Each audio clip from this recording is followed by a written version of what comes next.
Hello, my name is Aan Coleman. I am president of Coleman Associates. I always try to keep doing something that is completely opposite to what I do every day. And sometimes it's just walking, sometimes it's hanging out with friends that are not in the industry, or even better, those that are, and doing something completely social with them. But I do like to exercise. I'm finding more time to do that. And Zumba is a way for me to dance. And I don't have to be a good dancer. I always wanted to be a dancer. I always wanted to be a rock and roll star. I always wanted to be Susie Quattro. She was on Happy Days. And I always wanted to be that rock and roll. Fleetwood Mac, Stevie Nicks. That's what I was going to be. My job has been a tool and a vehicle for maturing me and reinforcing the absolute obligation I have to become the government, to become part of the community in a different way. I didn't know as a woman you could do that. I always thought women kind of got into politics a lot like they got into being a TV anchor, because I equated TV anchors with information about government and life, right? So if you were beautiful and outspoken and had a great personality, then you got involved. And then you find out later that's absolutely not true. It's a choice, it's a sacrifice, it's a priority if it's important to you. But I've always told my ego, oh, I could have a 400-person firm if I wanted to.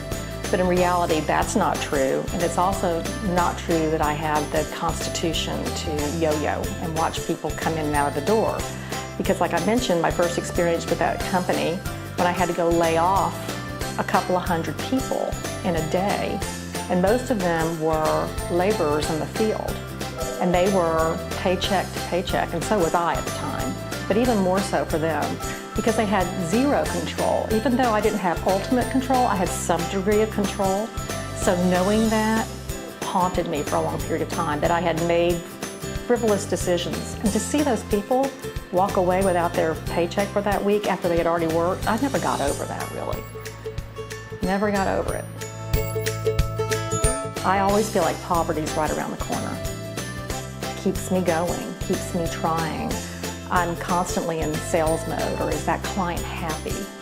Because I know the effort it takes to make that connection with somebody and that commitment of trust that goes both ways between a client and a consultant, in my case, our case.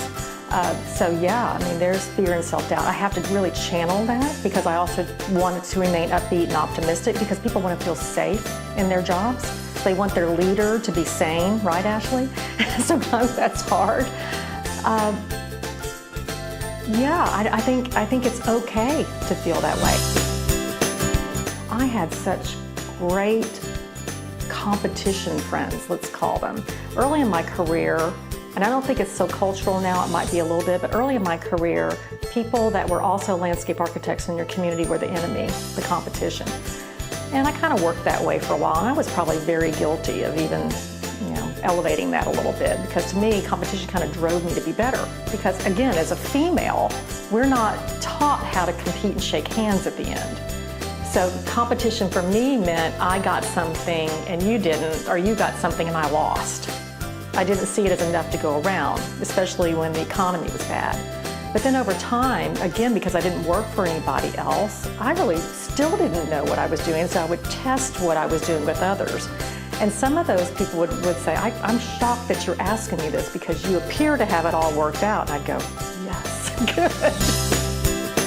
I saw one woman walk in and she was petite and walked like this and kind of, owned the room and sat down. I could tell she was, leading conversations and shaking a lot of hands. And I did that in my own way, but something about her was very, different to me. So I cold called her after having her on my to-do list. I cold called her after the first of 1 year. She was on my New Year's resolution to contact her.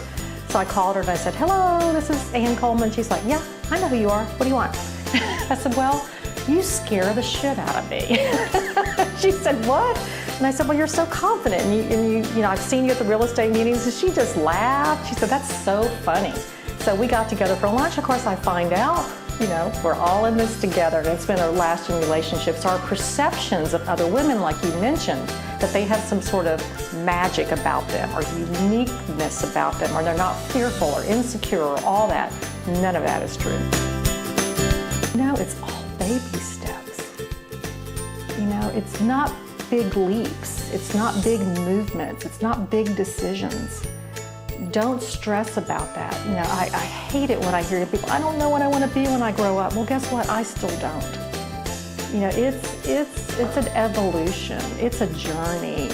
At the same time, you've got to be mindful and fearless with the decisions you do make. Often people that say the same thing, well, I don't know what I want to be. Well, you know what? Choose something. And maybe choose the one that looks the least comfortable or the hardest. Because that one, there's a reason things are hard. There is a reason things are hard.